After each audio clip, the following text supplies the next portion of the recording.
सदर ज़ी वक़ार ऐवान बाशऊर में पेश करदा करारदाद के हम आज़ाद हैं।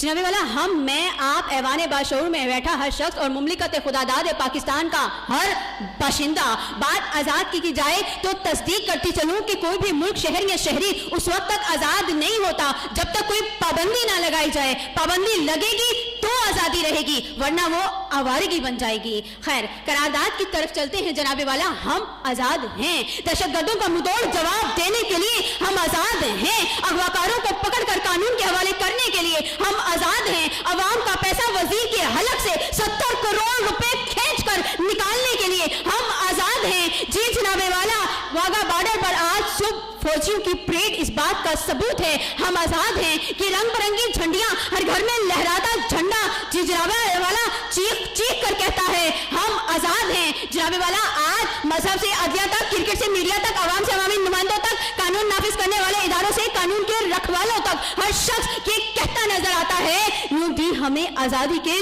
दुनिया हुई हैरान, एक कायदे आज़म तेरा एहसान है एहसान। जी सदर ज़ी वक़ार, या तो मैं आप और यहाँ बैठे लोग और 18 करोड़ अवाम झूठी है, या फिर उस तरफ से आने वाली अकेली मुकर्ररा झूठी हैं। क्योंकि वो एक तरफ तो कह रही हैं कि हम आज़ाद नहीं हैं, दूसरी तरफ जश्न आज़ादी मना रही हैं। एक तरफ कह रही हैं हम आज़ाद नहीं हैं, दूसरी तरफ उनके सीने पर लगा हुआ पाकिस्तान का झंडा इस बात का मुबोदा सबूत है कि ना वो हिमायत में है, ना वो मुखालफत में है, वो मुनाफिकत में है। तो फिर सदर ज़ी वक़ार, आइए और आगे बढ़ते हैं। तो मैं अपनी बहन से ये पूछना चाहती हूँ, अगर हम आज़ाद नहीं हैं तो GF-17 थंडर तैयारी कैसे बना लिए? अरे अगर हम आज़ाद नहीं हैं तो कामयाब पाकिस्तानियों की फहरिस्त कैसे बन गई? अगर हम आज़ाद नहीं हैं तो वफाकी वजीर में इतनी जुर्रत कैसे आ गई कि दुश्मन की आंखों में आंखें डालकर कहता है हर हरकत का तोड़ जवाब देंगे? अरे अगर हम आज़ाद नहीं हैं तो पाकिस्तान जिंदाबाद का नारा क्यों लगा रहे हैं? आओ नारा लगाओ,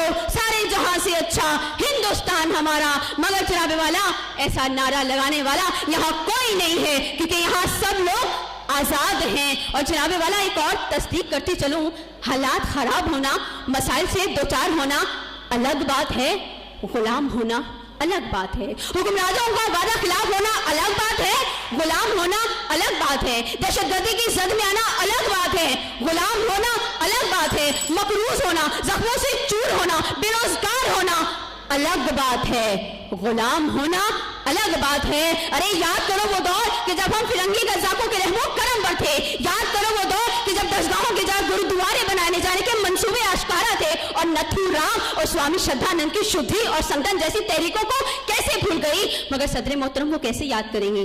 वो तो यूट्यूब से तकरीर छाप कर रट आई हैं। लिहाजा मैंने बताती हूँ कि तुम्हारे लिए आज़ादी बेमानी सही, लेकिन हमारे लिए ये आज़ादी इज्जत, हमियत, गैरत, हमारी शनाख्त है कि हाँ हम आज़ाद हैं।